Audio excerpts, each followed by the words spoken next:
오늘 우리에게 주시는 하나님의 말씀은 요한계시록의 말씀입니다. 1장 1절부터 20절까지의 말씀입니다. 예수 그리스도의 계시라, 이는 하나님이 그에게 주사 반드시 속히 일어날 일들을 그 종들에게 보이시려고 그의 천사를 그 종 요한에게 보내어 알게 하신 것이라. 요한은 하나님의 말씀과 예수 그리스도의 증거 곧 자기가 본 것을 다 증언하였느니라. 이 예언의 말씀을 읽는 자와 듣는 자와 그 가운데 기록한 것을 지키는 자는 복이 있나니 때가 가까움이라. 요한은 아시아에 있는 7교회에 편지하노니 이제도 계셨고 전에도 계셨고 장차 오실 이와 그의 보좌 앞에 있는 7 영과 5절입니다. 또 충성된 증인으로 죽은 자들 가운데서 먼저 나시고 땅의 임금들의 머리가 되신 예수 그리스도로 말미암아 은혜와 평강이 너희에게 있기를 원하노라. 우리를 사랑하사 그의 피로 우리 죄에서 우리를 해방하시고 그의 아버지 하나님을 위하여 우리를 나라와 제사장으로 삼으신 그에게 영광과 능력이 세세토록 있기를 원하노라. 아멘. 볼지어다 그가 구름을 타고 오시리라. 각 사람의 눈이 그를 보겠고 그를 찌른 자들도 볼 것이요 땅에 있는 모든 족속이 그로 말미암아 애곡하리니 그러하리라. 아멘. 주 하나님이 이르시되 나는 알파와 오메가라. 이제도 있고 전에도 있었고 장차 올 자요 전능한 자라 하시더라. 나 요한은 너희의 형제요 예수의 환난과 나라의 참음에 동참하는 자라. 하나님의 말씀과 예수의 증언하였으므로 말미암아 밤모라 하는 섬에 있었더니 주의 날에 내가 성령에 감동되어 내 뒤에서 나는 나팔 소리와 같은 큰 음성을 들으니 이르되 내가 보는 것을 두루마리에 써서 에베소, 서머나, 버가모, 두아디라, 사데, 빌라델비아, 라오디기아 등 7 교회에 보내라 하시기로. 몸을 돌이켜 나에게 말한 음성을 알아보려고 돌이킬 때 7 금촛대를 보았는데 촛대 사이에 인자 같은 이가 발에 끌리는 옷을 입고 가슴에 금띠를 띠고 그의 머리와 털에 희기가 흰 양털 같고 눈 같으며 그의 눈은 불꽃 같고 15절입니다. 그의 발은 풀무불에 단련한 빛난 주석 같고 그의 음성은 맑은 물소리와 같으며 그의 오른손에 7 별이 있고 그의 입에서 좌우에 날선 검이 나오고 그의 얼굴은 해가 힘있게 비친 것 같더라. 내가 볼 때에 그의 발 앞에 엎드러져 죽은 자 같이 되매 그가 오른손으로 내게 얹어 이르시되 두려워하지 말라. 나는 처음이요 마지막이니 곧 살아있는 자라. 내가 전에 죽었었노라. 볼지어다 이제 세세토록 살아있어 사망과 음부의 열쇠를 가졌노니 19절입니다. 그러므로 내가 본 것과 지금 있는 일과 장차 될 일을 기록하라. 함께 읽습니다. 내가 본 것은 내 오른손에 7 별의 비밀과 또 7 금촛대라. 7 별은 7 교회의 사자요 7 촛대는 7 교회니라. 아멘. 우리 하나님 말씀 다 같이 함께 한번 읽겠습니다. 시작. 하나님의 말씀과 예수의 증거를 가진 교회들에게. 여러분, 요한계시록의 말씀이 어떤 자들에게 주시는 말씀이라고요? 하나님의 말씀과 예수에 관한 증거를 가진 성도와 교회들에게 이 말씀을 주님이 하고 계신 줄 믿습니다. 여러분, 오늘 우리가 함께 살펴볼 요한계시록의 말씀은 성경 어디에 위치해 있죠? 맨 마지막에. 아마 신앙생활 해가면서 읽기는 읽되 도대체 이 그림 언어가 무슨 말인지, 또 어떤 경우에는 많은 경우 요한계시록은 함부로 읽으면 큰일 나 라고 하는 말씀도 들으셨을 거예요. 저도 요한계시록을 공부하면서 인터넷에 이런저런 자료를 찾을까 해서 쳐보면 전부 다 신천지 자료만 나와요. 그만큼 요한계시록은 어떤 점에서는 성경의 결론과도 같아서, 여러분 책을 볼 때 결론을 읽지 않고 책을 덮는 사람은 없죠. 그럼에도 불구하고 요한계시록은 교회들에게는 왠지 비밀 같은 이야기, 성도들은 함부로 읽으면 안 되는 이야기, 어떤 점에서는 이단들의 전유물처럼 지금까지도 여겨지는 말씀이 바로 요한계시록의 말씀이에요. 지금으로부터 2해 전에, 우리가 다시 창세기를 시작하기 전에 요한계시록의 말씀을 제가 새벽에 한 장 한 장 제가 풀어드렸을 때 많은 분들이 목사님, 요한계시록이 어렵지 않네요. 큰 단락에서 문맥을 살펴보니 요한계시록이 이런 내용이었네요. 결국 제가 이런 이야기를 들었어요. 자꾸 단어를 풀이하려고 억지로 풀고 풀려 하다 보니까 수많은 이단들의 교주가 나왔고, 마치 그것들이 자기들의 전유물인 것처럼 성령의 특별한 계시로 나만이 풀 수 있는 비밀처럼 사람들을 미혹하는, 지금도 그래요. 저는 그런 점에서 저와 여러분들의 눈을 진리의 성령께서 몇 번 살펴보지 못하지만 요한계시록을 다룰 때 열어주시기를 바라고요. 성경을 열었다면 성경의 결론이 무엇인지 우리가 반드시 알아야 하지 않겠어요? 그런 점에서 성경 66권의 최종 계시와도 같은 마지막 결론인 이 요한계시록의 말씀을 저와 여러분들이 진리의 성령으로 충만하여 바르게 읽고 듣고, 오늘 말씀 중에도 나오죠? 이것을 그냥 나 계시록 알아, 자랑해서 뭐 할 거예요? 지켜 순종하는 자에게 뭐가 있다고요? 여러분, 복을 누리는 저와 여러분들이 될 수 있기를 주의 이름으로 축원해 드립니다. 여러분, 요한계시록은 주후 95년경에 사도 요한을 통해 기록된 하나님의 말씀입니다. 요한계시록이 기록될 당시 초대 교회는요, 로마 제국에 의한 총 10번에 걸친 박해 중에 그 10번에 걸친 박해 첫 번째가 네로 황제에 의한 기독교 핍박과 박해거든요. 그 네로를 이어서 두 번째 박해 시대로 알려진 도미티안이라고 하는 황제 통치 말기에 기록된 성경이 바로 요한계시록의 말씀입니다. 역사적인 자료에 따르면 이 도미티안 황제는 로마 제국이 다스렸던 여러 도시들 안에 신전을, 여러 우상들을 건축하려는 계획을 가졌고요. 문제는 이것을 기독교인들이 극구 반대했다는 거예요. 왜냐하면 기독교인들에게 로드, 주인님은, 왕은 예수님 한 분밖에 없기 때문에 이 도미티안 황제가 로마의 새로운 황제로 등극해서 여러 도시에 신전을 세우려고 하자 기독교인들이 극구 반대하기 시작했고, 그로 인해서 그때부터 이 도미티안 황제가 기독교를 박해하기 시작했다는 거예요. 그리고 결국 이 도미티안 황제는 자신을 신격화하기에 이르렀고요, 단순히 그냥 여러 신들의 신전을 세운 게 아니라 자신을 형상화해서 신전 안에 자기 형상을 금과 은으로 만들어서 사람들로 하여금 그것을 숭배하도록 강요했다는 거예요. 심지어는 도미티안 황제는 어떤 강제 명령까지 내리게 되냐면, 유대인들은 절기가 되면 예루살렘 성전에 헌금을 드리잖아요.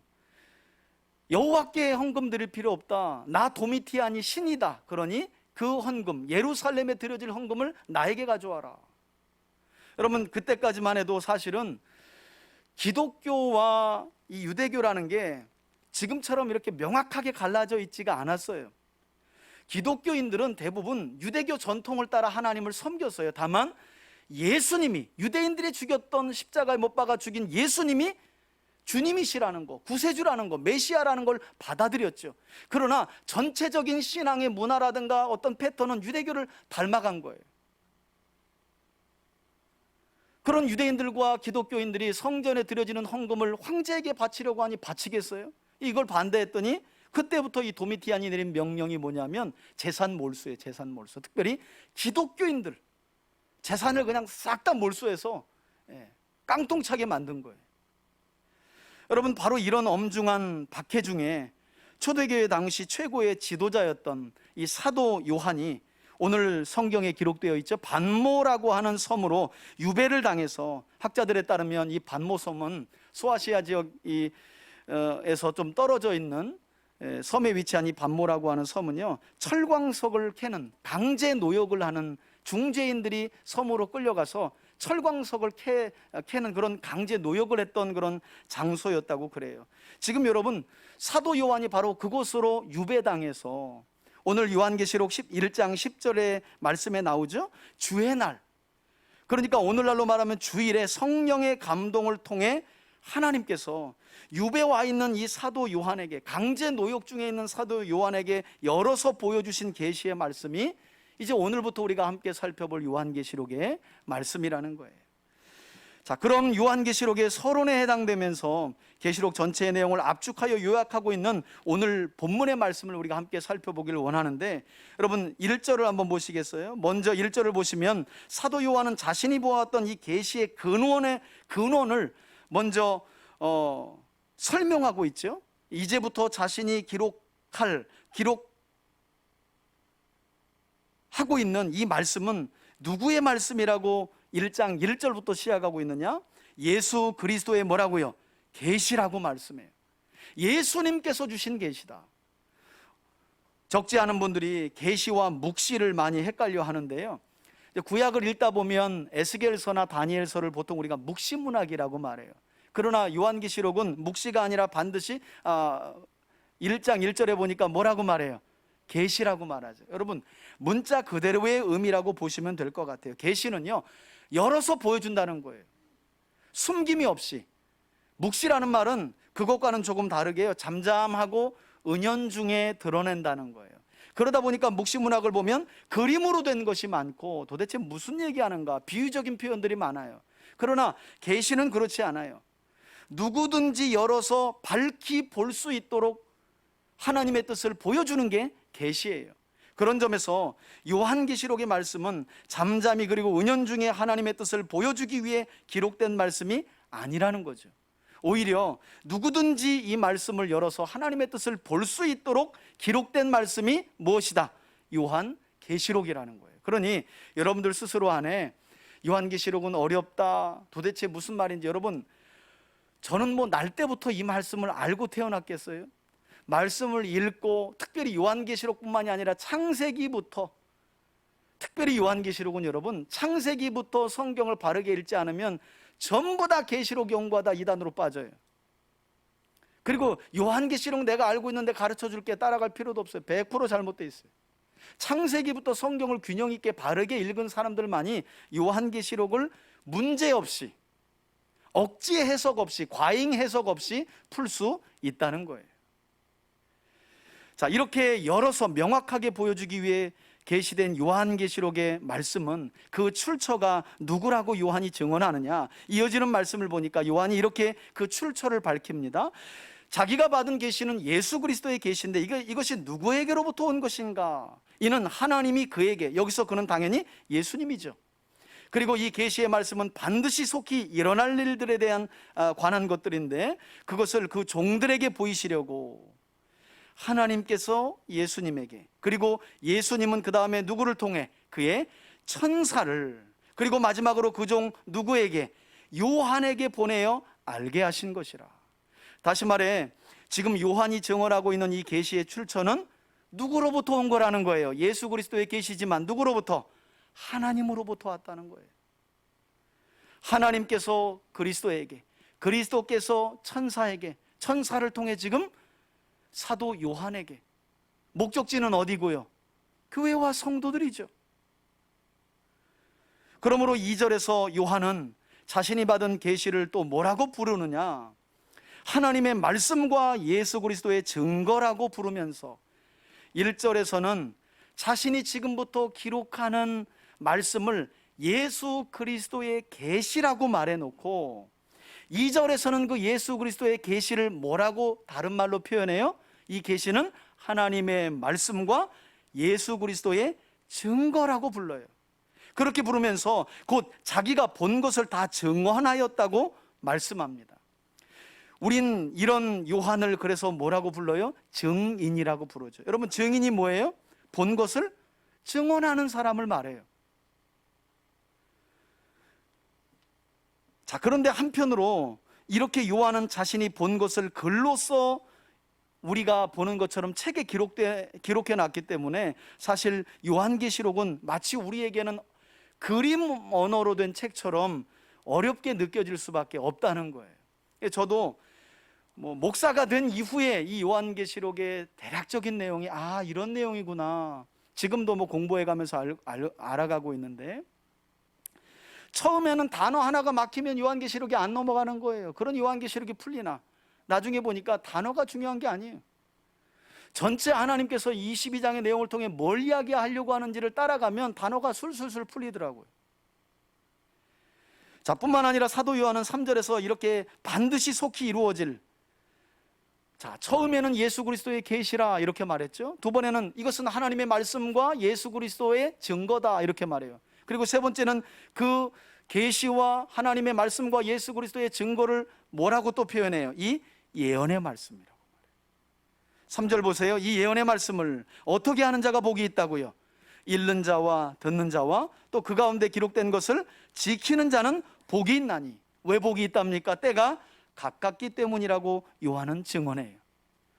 여러분, 요한계시록은 전체 내용 속에서 아주 의도적으로 완전수라고 불리는, 이것을 게마트리아라고 하는데요, 7이라는 숫자는 성경 안에서 완전한 숫자 또는 충족수를 나타내는 숫자예요. 그래서 요한계시록 안에 보면 이 7이라는 숫자가 매우 많이 반복되어 있죠. 7 영, 7 교회, 7 인, 7 천사, 7 나팔, 7 대접.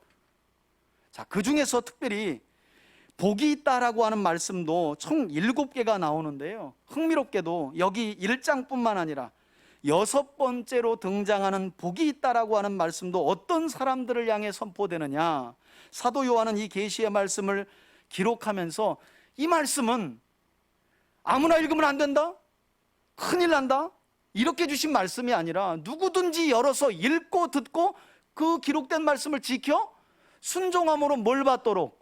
복을 받도록. 그런데 이 말씀을 여기서만 하는 것이 아니라 6번째 복이 있다라고 하는 요한계시록 22장 7절의 말씀에도 또 한 번 반복해요. 우리 앞에 보고 한번 읽겠습니다. 시작. 보라, 내가 속히 오리니 이 두루마리의 예언의 말씀을 지키는 자는 뭐가 있다? 예.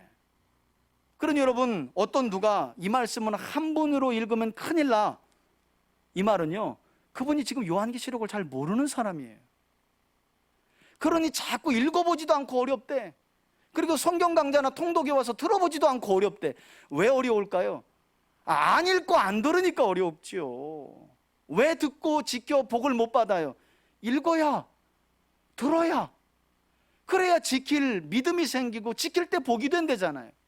이 귀한 말씀을 그동안 교회는요, 이단에 마치 전유물처럼 안 읽고 안 듣고 지켜 순종도 안 한 거예요. 마치 책을 사가지고 아주 잔뜩 기대하고 처음을 막 읽고 중간까지 읽고 그 다음에는 그냥 덮어버리고 만 것과 똑같아요. 그래서 이와 같이 하나님께서는 요한계시록에서 2번이나 반복하여 하나님의 말씀을 읽고 듣고 지키는 자에게 복이 있다라는 사실을 2번이나 강조하고 계시다는 거예요. 얼마나 중요한 말씀이면.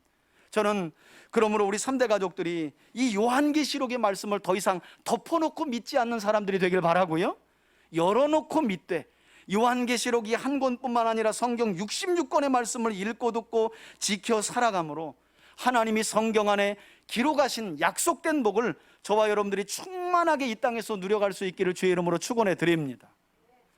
자, 그리고 난 후에 사도 요한은 계시록의 말씀을 회람서신, 즉 편지 형식으로 받아보게 될 박해중에 있던 아시아의 7교회들을 향해 어떤 위로의 말씀을 4절 이후에서 전하느냐, 4절을 보세요.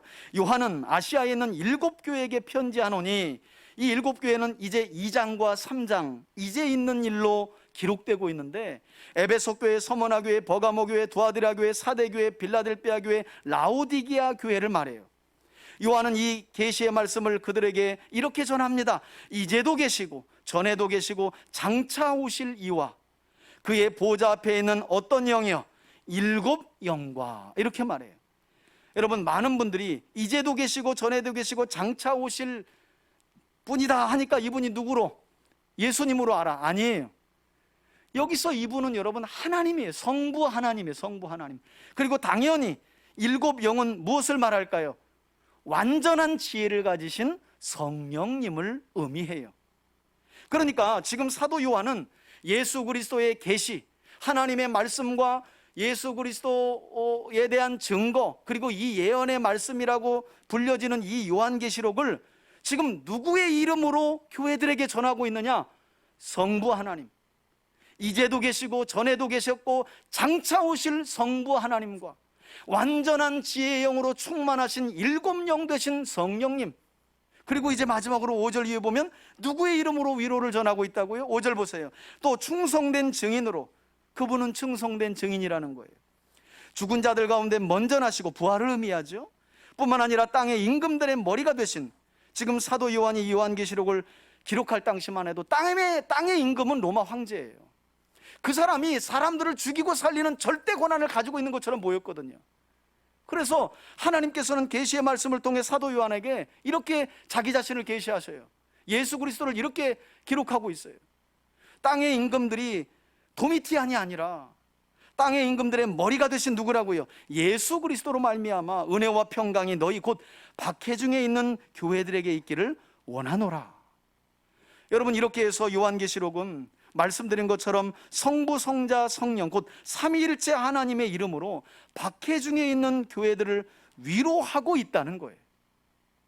특히 사도 요한은 성자 예수님의 구속 사역을 강조하면서 교회의 참된 사명이 무엇인지에 대해서도 5절에서 우리에게 가르쳐주고 있는데요, 계속해서 보면 이런 말씀이 있죠. 하나님께서 우리를 사랑하사 그의 피로 곧 예수 그리스도의 피로 우리 죄에서 우리를 해방하시고, 자, 이렇게 죄에서 해방시켜 구원하신 교회가 어떻게 살도록 부르셨대요? 6절 보시겠어요? 그의 아버지 누구를 위하여? 하나님을 위하여. 여러분, 성부, 성자, 성령 하나님께서 계시의 말씀으로 사도 요한을 통해 교회에게 주시고 계신 이 위로의 말씀은요, 하나님을 위해 사는 자들에게 주시는 말씀이에요. 그래서 하나님을 위해 삶을 드리고 사는 자들은 요한계시록의 말씀이 너무너무 위로가 되고 소망이 될 수밖에 없어요. 그렇지 않은 자들은 무섭죠. 그냥 막연하게 무섭기만 한 거예요. 우리를 거룩한 나라와 제사장 백성으로 삼으신 그에게 영광과 능력이 세세토록 있기를 원하노라. 아멘. 여러분, 제사장 나라와 거룩한 백성으로서의 부르심은 사실 하나님께서 출애굽기 19장 5절과 6절 말씀을 통해 애굽에서 구원하신 이스라엘 백성들에게 모세를 통해 주신 옛 언약 백성의 사명이었어요. 뿐만 아니라 하나님께서는 동시에 예수 그리스도의 제자인 사도 베드로를 통해서도 베드로전서 2장 9절에서 구원받은 교회와 성도들에게 이 제사장 나라와 거룩한 백성의 사명을 동일하게 주셨다고 베드로 사도는 베드로전서에서 기록하고 있죠. 이처럼 요한은 나라와 제사장의 사명을 가지고 살아가는 교회를 구원하시기 위해 지금 땅의 임금들의 머리가 되시는 우리 예수님께서 말씀하고 계시다는 거예요. 그러니 들으라는 거예요. 여러분, 7절 이유를 보면 이런 예수님이 어떻게 그리고 어떤 모습으로 오신다고 요한이 기록합니까? 7절 보시겠어요? 볼지어다 그가 뭘 타고 오시리니? 구름을 타고. 그랬더니 어떤 분들이 물어봐요. 그러면 예수님은 손오공과 친구인가요? 구름 같이 타고 다니니까. 여러분, 구름 타고 온다는 말의 원어적인 의미는요, 영어 성경은 그래서 좀 그렇게 번역을 해놨는데 영어 성경을 보면 with cloud예요. 구름과 함께. 구약을 잘 읽으신 분들은 주님이 여기 손오공처럼 이렇게 곤두오니 구름 타고 막 이렇게 오신다고 절대 생각 안 해요. 왜냐하면 구약에서 구름은 언제나 하나님의 임재, 하나님이 그곳에 충만하게 임하셨다라고 할 때 표현되는 게 뭐예요? 구름이에요. 그래서 주님이 구름을 타고 오시는 게 아니라 이건 의역된 것이고요, with cloud, 구름과 함께 오신다는 거예요. 그리고 그렇게 구름을 타고 늘 함께 나타나신 분은 구약에서 누구예요? 하나님이시죠. 그러니까 이 구름과 함께 오신다고 하는 표현 자체가 예수님이 누구라는 표현이에요? 하나님이라는 거예요. 그리고 이렇게 구름과 함께 오시는 예수님은 계속해서 보니까 각 사람의 눈이 그를 보겠고 또 그를 찌른 자도 볼 것이요. 그랬더니 예수님을 십자가에 매단 그들을 말하는구나. 아니요, 여기서 예수님을 찌른 자들이 본다는 말씀은요, 넓은 의미에서 예수님을 대적하고 예수님의 재림 때까지 주님을 부인하는 이 땅의 모든 사람들을 말해요.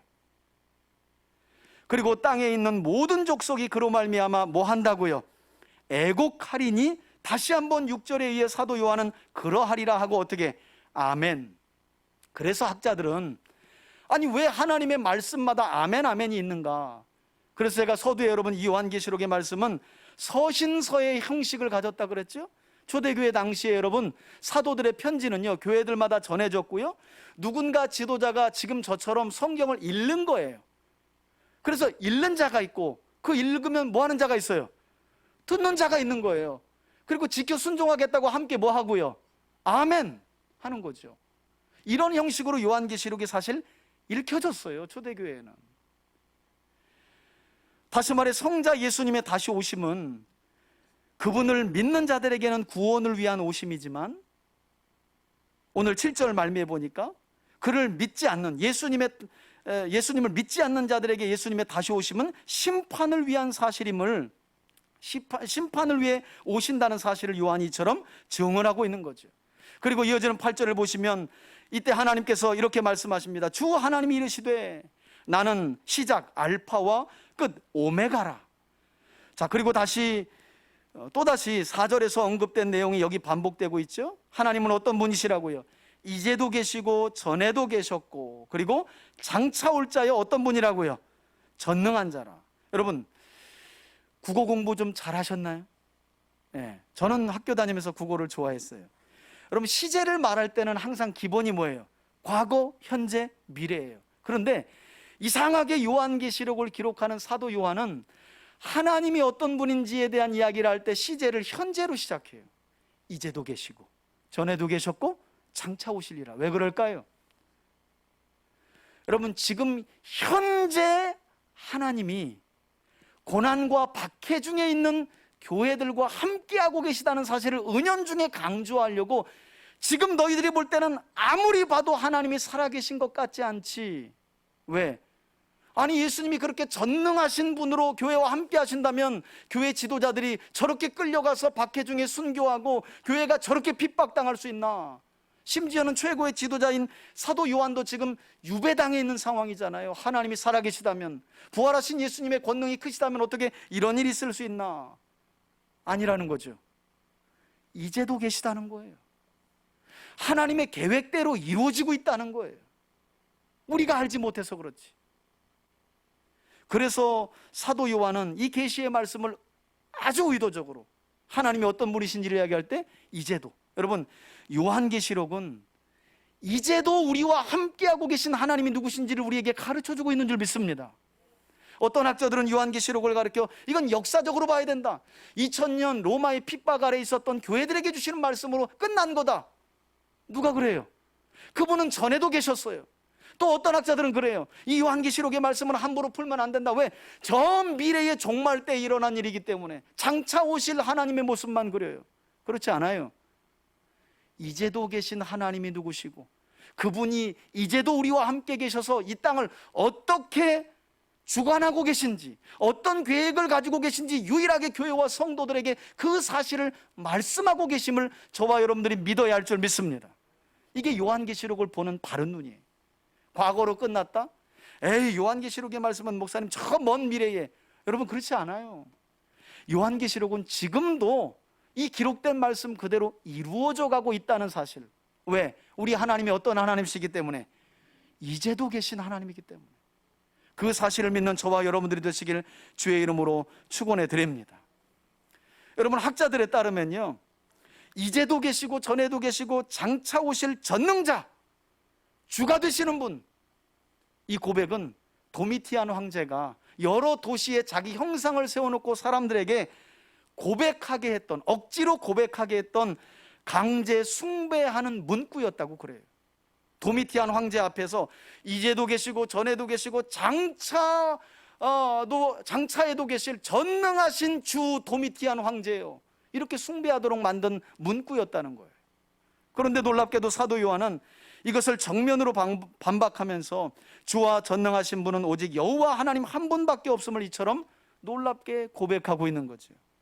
저는 그러므로 우리 3대 가족들 또한 오직 하나님 한 분만을 주님으로 모시고 그분이 영원하신 그리고 전능하신 하나님이심을 믿는 믿음이 동일하게 저와 여러분들에게도 있기를 주의 이름으로 축원해 드립니다.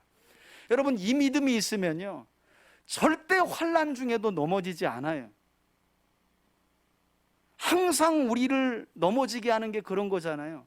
전에는 분명히 있었던 것 같은데, 또 앞으로도 있을 것 같은데, 지금 이 고난 중에 주님은 어디 계신가? 내가 이렇게 힘든데 하나님은 어디 계신가? 여러분, 잊지 마세요. 하나님은 어떤 분이라고요? 이제도 여러분과 함께하고 계신 하나님이신 줄 믿습니다.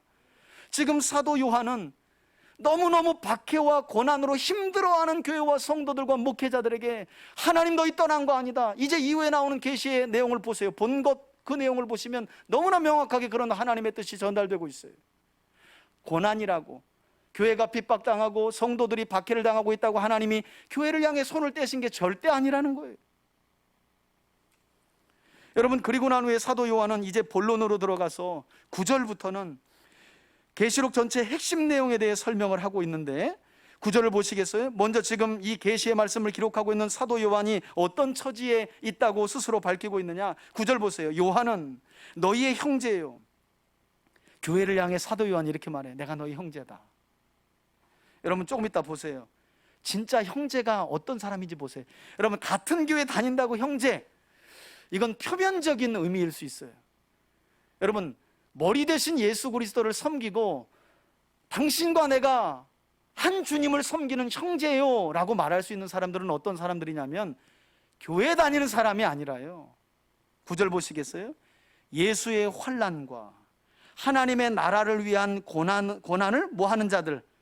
참는 자들을 말해요.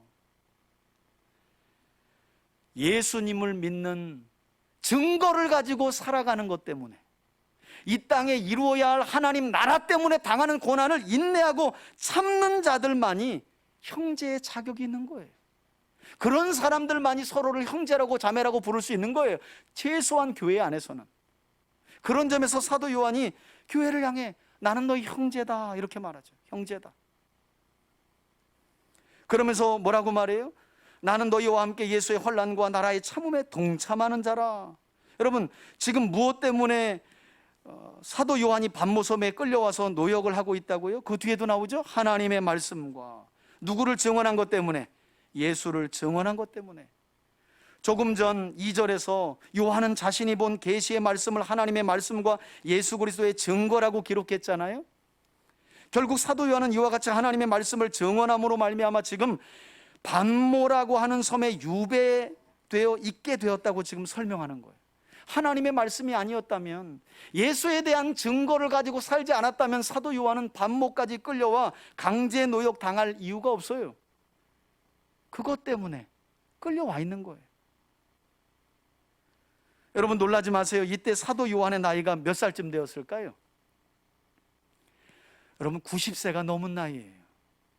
90세가 넘은 나이에 교회 지도자로 반모라고 하는 섬에 끌려왔는데 이제 죽을지도 몰라, 어떻게 될지도 모르는 상황 속에서 이 90세가 넘은 노인이 내가 너희 형제다. 왜 우리가 형제냐? 하나님의 말씀과 예수에 대한 증언 때문에, 우리가 예수의 환난과 하나님 나라 때문에 고난받음을 참고 있으니, 인내하고 있으니 우리야말로 형제다. 이렇게 말씀하고 있는 거예요. 여러분, 성경은 이런 사람들을 가리켜 성도라고 말하고 이런 사람들의 모임을 가리켜 교회라고 말해요. 그래서 우리가 바르게 알 필요가 있어요. 여러분, 일생의 교회 다니는데 성도가 아닌 사람들일 수 있어요. 일생의 교회를 다니는데 교회가 아닌 사람들일 수 있다는 거예요. 목사님, 무슨 소리예요? 제가 교회를 지금 모태신앙으로 몇십 년을 다녔는데, 여러분, 어디 모태신앙으로 태어나 교회 50년 다닌 사람을 성도라고 한다고 성경에 어디 나와 있어요? 그런 사람들의 모임을 교회라고 말하는 내용이 어디 한 구절 나와 있냐고요? 없어요. 교회란 하나님의 말씀과 예수에 대한 증거를 가지고 살아가며 예수님 때문에 환난당하고 하나님 이루어야 할 하나님 나라 때문에 고통받는, 그것을 인내로 감수하는 사람들, 그리고 그런 사람들의 모임, 사도 요한은 그것을 성도와 교회라고 말한다는 거예요. 저는 그런 점에서 믿음 때문에 당하는 고난과 어려움들, 여러분들이 잘 믿음으로 감수해낼 수 있기를 주의 이름으로 축원해 드립니다. 아니, 이단들은 전도하다가 뭐 소금 뿌리고 꺼지라 막 이런 말하면, 여러분, 박해를 받으면 기뻐하라, 하늘의 상급이 크다, 그래가지고 기뻐해요. 이상하게 정통교회 다니시는 분들은 예수로 인한 환난도 기대하지 않아요. 에이, 무슨 소리예요? 팔자 고치려고 교회 나왔는데 무슨 예수를 위한 환난과 하나님 나라를 위한 고난인가? 그런 사람들은 성도가 될 수 없고 교회가 될 수 없다는 거예요. 지금 요한은 그것 때문에 90세가 넘는 나이에 반모라고 하는 섬에 끌려와서 강제 노역을 하고 있어요. 자, 보세요. 이렇게 밤모섬에 끌려온 요한이 무엇을 보고 무엇을 들었느냐? 10절 보시겠어요? 오늘날로 말하자면 주일이죠. 주의 날에 내가 성령에 감동돼요. 여러분, 요한계시록에는 총 4번에 걸쳐서 엔푸뉴마티라고 하는 성령 안에서 성령에 감동되어라고 하는 표현 아래 요한계시록 22장 전체가 기록되어 있어요. 1장과 4장과 17장과 20장 이렇게 처음 성령에 감동되어 라는 표현이 나와요. 그리고 나서 요한이 뭘 봤답니까? 내 뒤에서 나는 나팔소리 같은 큰 음성을 들으니 어떤 음성이었느냐? 이르되 내가 이제부터 보는 것을 어디에 써라? 두루마리에 써라. 그리고 4절에서 밝힌 대로 에서버두 사빌라 아시아의 7교회. 여러분, 이 7교회는요 당시 초대교회와 그 시대에 있었던 모든 교회들을 대표하는 교회고요, 주님께서 이 땅에 재림하실 때까지 세워지게 될 모든 교회를 보편적으로 대표하고 있는 교회들이에요. 그 교회들에게 편지를 보내라, 이런 음성을 요한이 듣게 된 거죠. 얼마나 놀랬겠어요, 여러분. 아마 사도 요한도 다 끝났다. 90세의 나이에, 여기 보세요, 90세의 나이에 밤모섬으로 끌려와가지고 강제 노역하고 있어. 무슨 소망이 있겠어요? 그런데 주님의 날에 갑자기 성령으로 감동되더니 큰 음성을 들은 거예요. 사도 요한이 얼마나 놀랐겠어요. 그래서 보려고 몸을 돌이킨 거예요. 그 내용이 12절이죠. 몸을 돌이켜 나에게 말한 음성을 알아보려고 돌이킬 때 어떤 광경을 목격했느냐?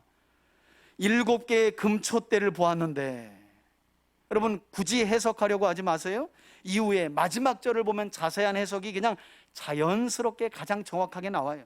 일단 머릿속에 7개의 금초대만 그려보세요. 그리고 13절에 보니까 이 7개의 금초대 사이를 누가 거닐며 계셨다고요. 13절에 보니까 7 금초대 사이에 인자 같은 이가, 인자 같은 이라는 표현은 다니엘 선지자가 메시아를 가르쳐 아주 자주 사용했던 표현이에요. 또 발에 끌리는 옷을 입고 가슴에는 금띠를 띠고, 이런 모습은 구약의 대제사장을 상징하는 모습이죠. 14절 보세요. 그의 머리와 흰 털의 희기가 흰 양털 같고 눈 같으며, 여러분 마태복음 17장을 보면 베드로와 야고보와 요한이 변화산에서 예수님의 영광스러운 변모를 보게 되었다고 하는데, 성경에 보면 어떤 영광스러운 변모를 보게 되었느냐? 그 얼굴이 해같이 빛나며 옷이 빛과 같이 휘어진 영광스러운 모습이었다고 증언해요. 그 모습과 이 모습이 어떻게 같은 거예요. 지금 변화산에서 변모하셨던 영광스러운 모습을 보여주셨던 그 예수님을 베드로와 야고보와 요한만이 봤던 그 모습을 또다시 요한이 목격한 거예요.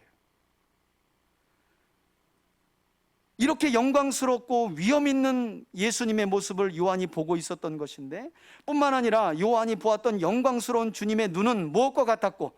불꽃 같았다.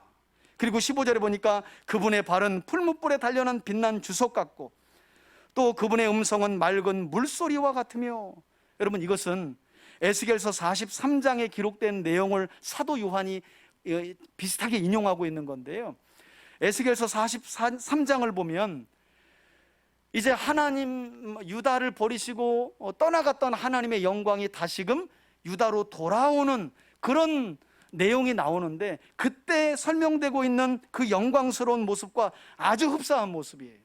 그런데 중요한 건 그 당시나 이 당시나 상황이 똑같다는 거예요.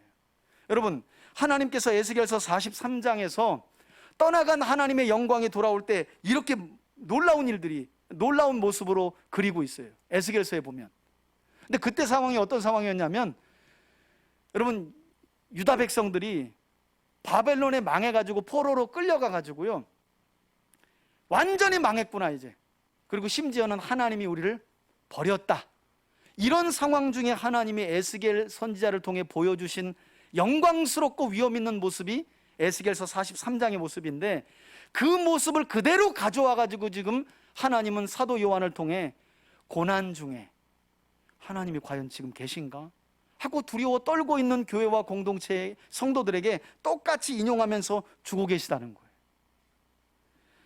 그리고 이처럼 위험 있고 영광스러운 모습으로 일곱 금초대 사이를 거닐고 계셨던 예수님은 16절을 보시면 오른손에 무엇을 들고 계셨느냐? 그의 오른손에 7 별이 있고 그의 입에서는 좌우에 날쌘 검 곧 하나님의 말씀이 나오고 그의 얼굴에는 해가 힘있게 비치는 것 같더라. 여러분, 만일 여러분들이 지금 이처럼 위엄 있고 영광스러운 예수님 앞에 섰다면 여러분들은 어떤 반응을 보일 것 같아요? 어떤 반응을 보일 것 같아요? 꿈에도 한번 생각해 본 일이 없어요? 예수님 안 만나실 거예요? 뜨거운 데로 가실 거예요, 그냥? 여러분, 이런 모습을 여러분들이 뵌다면 어떨 것 같아요? 아마 제 생각에는 저뿐만 아니라 모든 사람들이 이후에 17절에서 보였던 사도 요한의 반응을 그대로 동일하게 보이지 않을까? 어떤 반응을 보였대요? 17절 보세요. 내가 그분을 볼 때 이처럼 구약의 선지자들이 예언한 위엄 있고 정말 너무너무 영광스러운 모습을 사도 요한이 딱 본 거예요. 그런데 요한이 그것을 볼 때 그 발 앞에 어떻게 고꾸라져 버려요. 엎드러져서 죽은 자 같이 되매. 사실 이런 모습은, 그리고 이런 표현은 구약에서 종종 하나님의 임재를 경험했던 사람들의 자연스러운 반응이었는데, 이처럼 기절하다시피 엎드러진 사도 요한에게 하나님께서는요, 마치 그 옛날 엘리야 선지자가 이세벨의 칼을 피해 도망갈 당시에 로뎀 나무 아래 쓰러져 있을 때 천사를 통해 그를 어루만져 주셨듯이 이 위엄 있고 영광스러운 예수님께서 요한의 몸에 손을 얹으세요. 오른손으로 요한에게 얹으시고 뭐라고 말씀하셨다고요? 두려워하지 말라. 만일 예수님의 얼굴을 대면하며 놀래하는 누군가가 있다면 주님도 동일하게 이 말씀을 하시겠죠? 예. 이왕이면 얼굴을 만져주셨으면 두려워하지 말라. 그러면서 뭐라고 말씀하셨대요? 요한에게 내가 처음이고 마지막이라는 거예요. 여러분, 처음이고 마지막이라는 말을 왜 이렇게 많이 하실까요? 역사가 끝난 게 아니라는 거예요. 포기하지 말라는 거예요. 시작과 끝 대신 하나님이 지금도 역사의 줄기를 잡고 있으니 그분이 끝내야 끝나는 거예요. 누가 코로나로 종말이 온다? 아이고 설레발을 그렇게 쳐. 여러분, 코로나 올 때 어이구 뭐 요한계시록에 막 나팔 불 때 인 띄어질 때 대접 아니야? 그 설레발 친 사람들 다 어디 갔어요? 2년 지났어요. 2년. 그렇게 쉽게 끝나는 거 아니에요. 끝날 수도 없어요. 왜인 줄 아세요? 하나님의 말씀과 예수 그리스도에 대한 증거를 가진 교회가 깨어 기도하고 있기 때문인 줄 믿습니다. 그런 이상은 세상에 정말 그렇게 쉽게 오는 거 아니에요. 꼭 이단들에 다니는 사람들, 그리고 성경 어설프게 하는 사람들이 뭐만 있으면 그냥 설레발 치면서 다녀. 그리고요, 시간 지나서 안 이루어져도 야, 그렇게 미안한 마음이 하나도 없대. 그리고 말을 또 금방 바꿔. 그러면서 하는 말이 내가 그랬지 그래. 아주 미치겠어요. 아주 그냥 이단들 때문에. 여러분, 17절에서 이런 사도 요한이 보였던 반응, 아마 우리도 그런 반응 동일하게 보였지 않았을까요? 그때 주님이 두려워하지 말라, 내가 처음이고 마지막이라, 영원한 주님의 속성. 세상이 끝날 것 같지, 교회가 안 남을 것 같지, 목회자들 지금 다 죽어가고 있기 때문에 씨가 말릴 것 같지, 내가 시작과 끝이야. 두려워하지 마. 여러분, 어떤 일 때문에, 그것도 갑작스럽게 생긴 문제 때문에 여러분 삶이 그냥 뒤엉켜지고 이제 난 끝났구나 하는 지점을 느낄 때가 있죠. 여러분, 그때 우리가 기억해야 할 주님이 어떤 주님이라고요? 시작과 끝이 되시는 주님. 여러분, 주님이 끝내실 때까지는 끝난 게 아닌 것인 줄 믿으시길 바랍니다. 낙심하지 마세요. 주님이 도장 찍어야 세상 역사는 끝나는 거예요. 그렇지 않은 이상 끝나지 않아요. 그래서 18절에도 뭐라고 한 번 더 강조해요? 나는 살아있는 자라. 왜 이런 말씀을 자꾸 하실까요? 시작과 끝이다. 나는 영원히 살아있다. 왜? 지금 교회가 당하는 고난, 사도 요한조차도 유배 와가지고 이제는 교회가 끝났구나, 이제는 모든 것이 끝났겠구나 하는 마음을 가지고 있기 때문에 나 살아있어, 나 영원히 살아있어, 이렇게 말씀하고 계시다는 거예요. 또한 요한을 어루만지셨던 주님은 이렇게 말씀하십니다. 내가 전에 십자가 사건을 말하죠. 죽었었노라. 하지만 볼지어다 이제 세세토록 살아있어. 여러분, 부활하신 우리 주님께서 어떤 권세를 가지셨다고요? 사망과 음부의 열쇠를 누가 가지셨다고요? 예, 당시만 해도 사망과 음부의 열쇠는 도미티안이 가졌다고 다 생각했어요.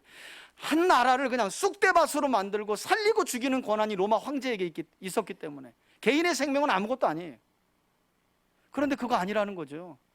사망과 음부의 열쇠 예수님이 가지셨고, 놀랍게도 그 예수님이 마태복음 16장에 보면 그 사망과 음부의 열쇠를 누구에게 위탁했대요? 한번 따라 합시다. 교회. 그래서 여러분, 교회가 땅에서 매면 하나님께서 하늘에서 매고요, 교회가 땅에서 풀면 하나님께서 하늘에서 어떻게 푸신다고 약속하셨다니까요. 문제는 많은 그리스도인들이 그런 교회가 가진 권세를 몰라요. 그런 데는 관심이 없어요. 세상 권세에는 그냥 혈안이 돼 있어요. 더 많은 돈을 얻고 더 많은 성공을 누리고 더 많은 것을 누리기 위해서. 그러나 진짜 교회에게 주신 권세, 여기에서는 관심이 없는 거예요. 사망과 음부의 권세, 그리스도께서 가지신 그 권세를 교회에게 주셨는데, 그래서 지옥으로 가는 영혼들을 위해 교회는 기도해야 돼요. 하나님, 저를 향한 사망의 매인줄이 풀어지게 해달라고. 그러면 하나님이 풀어주신대잖아요. 자, 그러면서 1장의 마지막 단락을 보시면 이제 19절과 20절에서 사도 요한은 요한계시록 전체의 핵심과 함께 그가 조금 전 본 것에 대해서 예수님께서 친히 어떤 해석을 말씀해 주셨다고 기록하고 있느냐. 먼저 19절을 보시면, 그러므로 요한 내가 본 것과, 지금 예수님이 말씀하시는 거예요. 즉 1장 10절에서 17절까지 사도 요한이 봤다는 것을 의미하죠. 이 본 것은. 그리고 지금 있는 일, 여러분, 이것은 2장과 3장에 기록된 7교회들을 향한 칭찬과 책망, 그리고 이기는 자들에게 주시는 약속된 복을 말씀하는데요. 그리고 마지막으로 요한계시록 4장부터 22장까지 기록되어 있는 이후에 마땅히 일어날 일들, 곧 장차될 일을 기록하라라는 명령을 받았다는 거예요. 그리고 마지막으로 자신이 조금 전에 본 것에 대한 해석을 예수님이 이렇게 친절하게 설명하셨습니다 하고 마지막 결론 20절에다 설명을 해놨죠. 뭐라고 설명해놨어요? 여러분, 조금 전에 사도 요한이 봤잖아요. 주의 날 성령에 감동되어 뒤를 봤더니 7 금초대가 있고 그 금초대 사이를 예수님께서, 너무 위험 있고 영광스러우신 예수님께서 거닐고 계신데 그분의 오른손에 7 별이 있었다는 거예요. 사도 요한도 궁금했겠죠. 지금 교회는 죽게 생겼는데, 지금 성도들은 죽게 생겼는데 도대체 예수님이 왜 저런 환상을 나에게 보여주셨을까? 그런데 이게 동떨어진 계시가 아니었다는 거예요. 연결된 계시였다는 거예요. 20절에서 그게 설명되고 있어요. 내가 조금 전 본 것은 내 오른손에 7 별의 비밀과 또 내가 거닐던 7 금초대라. 너 이거 봤지? 요한이 예 했겠죠. 그거 조금 전에 제가 아까 본 건데요. 이제부터 설명해 줄 테니까 잘 들어봐. 간단해요. 예수님께서 이렇게 말씀하십니다. 내가 오른손에 붙들고 있었던 7 별은 무엇을 의미한다고요? 7 교회의 사자. 여러분, 교회 지도자들을 말해요. 왜냐하면 사도 요한도 그랬지만 그 당시 교회 지도자들이 수도 없이 끌려가서 순교했기 때문에. 그리고 이것은 굳이 사자로만 해석할 필요 없어요. 교회를 향한 하나님의 말씀이에요. 성도들도 마찬가지예요. 여러분, 7 금초대 사이를 거닐고 계신 예수님께서 7 별, 7 교회의 사자들을 붙들고 계시다는 건 뭘 말해요? 지키고 계시다는 거예요. 그들을 지켜주고 계시다는 거예요. 붙들고 계시다는 거예요. 뿐만 아니라 뭐라고 말씀합니까? 7 촛대는 곧 뭐라고요? 7 교회라. 그러니까 이제 다 끝났다. 도미티안의 박해로 인해 교회와 목회 지도자들과 성도들은 다 끝났다라고 절망하고 있을 그때에 놀랍게도 가장 위험 있고 영광스러운 모습으로 나타나신 예수님은 그 교회들 내가 안 버렸어. 나는 여전히 그 교회들 가운데 어떻게 함께하고 있고 그 교회의 지도자들과 성도들을 내 오른손으로 뭐하고 계시다는 거예요? 붙들고 계시다는 거예요. 여러분, 우리가 결론적인 말씀에서 이처럼 보았듯이 요한계시록의 말씀은요, 박해로 인해 고난 중에 있는 교회와 성도들에게 시작과 마지막, 그리고 전능하시고 영광스러우신 만왕의 왕 예수 그리스도께서 함께하여 지켜주고 계시고, 그러니 절대 두려워하지 말라는 메시지로 1장뿐만 아니라 전체가 구성되어 있다는 사실을 우리가 기억할 필요가 있다는 거예요. 저는 이 요한계시록을 다시 한번 살펴보면서 90세 넘어 반모섬에 유배된 요한에게 이 계시의 말씀이 얼마나 큰 위로와 소망이 되었을까. 우리하고는 전혀 다르죠. 요한계시록은 읽기도 싫고 읽어본 적도 없고 그냥 막연한 두려움이 있는데, 요한에게 이 계시의 말씀은요, 너무 큰 위로와 소망이 된 거예요. 그것도 주의 날에 성령을 통해 본 계시. 이젠 다 끝났다라고 생각하는 사도 요한에게 여전히 모든 교회를 거닐고 계신 그 주님, 그리고 하나님의 말씀과 예수 그리스도의 증언 때문에 죽어나가고 있는 그 목회자들과 성도들을 오른손으로 꼭 붙들고 계신 예수님, 그걸 요한이 봤다. 얼마나 큰 위로와 소망이 됐겠어요. 요한에게만 위로와 소망이 됐을까요? 그 당시에 순교를 각오하며 살았던, 두려움 중에 있었던 교회와 목회자들에게도 더할 나위 없는 큰 위로와 소망이었을 거예요. 그리고 성경은 이것으로 끝나지 않아요. 지금도 동일하게 하나님의 말씀 때문에, 그리고 예수 그리스도를 믿는 그 믿음의 삶을 증거하기 위해 살아가는, 그것 때문에 고난을 감수하고 피해를 감수하고 손해를 감수하는 자들에게 큰 위로와 소망을 주시기 위해 이 말씀을 우리 손에 들려주신 줄 믿습니다. 그런 점에서 저는 우리 3대 가족 모두가 교회는 하나님의 말씀과 예수 그리스도에 관한 증언을 가지고 있는 사람과 모임이 참된 교회라는 사실, 또 그것을 실제로 증언하며 살아가는 사람과 모임이 참된 교회라는 사실을 저와 여러분들이 꼭 잊지 않길 바라고요. 만일 여러분들이 현재 혹여라도 믿음으로 인해 하나님의 말씀 때문에, 그리고 예수 그리스도의 증언 때문에 고난을 당하고 있다면, 여러분 또한 사도 요한처럼 우리 믿음의 선진들과 교회와 성도들처럼 예수의 환난과 하나님 나라에 동참하고 있다라는 사실을 확신하면서 위로와 소망을 받을 수 있기를 바라고요.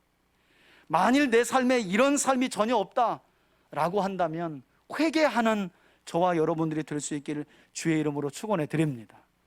왜냐하면 이 요한계시록의 말씀은, 야, 이런 놀라운 말씀이 있으니 두려워해라가 아니라, 여전히 2000년 전이나 2000년의 과정이나 지금이나 하나님의 말씀 때문에 고난을 감수해야 하는 사람과 교회에게, 예수님을 믿는 복음을 증언하기 위해 살아가는 삶 때문에 고난당하는 그런 사람들에게 위로와 소망이 되도록 주신 말씀이기 때문에, 저는 저와 여러분들과 우리 가정과 교회가 이 위로와 큰 소망의 말씀을 받을 만한 그런 가정, 그런 성도, 그런 교회로 우리 모두가 세워져 갈 수 있기를 주의 이름으로 축원해 드립니다. 아멘. 이제는 우리 주 예수 그리스도의 은혜와 하나님 아버지의 사랑과 성령의 교통하심이 2000년 전뿐만 아니라 지금도 요한계시록과 성경 66권의 말씀은 하나님의 말씀 때문에, 예수 그리스도의 복음 때문에 고난 중에도 인내하고 참는 성도와 교회들에게 주시는 말씀임을 믿고, 다시금 믿음과 신앙을 회복하여 하나님의 말씀과 예수의 증거를 가지고 참 성도답게 참 교회답게 살아가기로 소원하고 결단하며 나아가는 우리 사랑하는 교우들 머리머리 위에, 저들의 가정과 우리 교회 위에, 이 땅에 주님이 세우신 모든 교회들 위에 이제로부터 영원토록 함께 계실지어다. 아멘.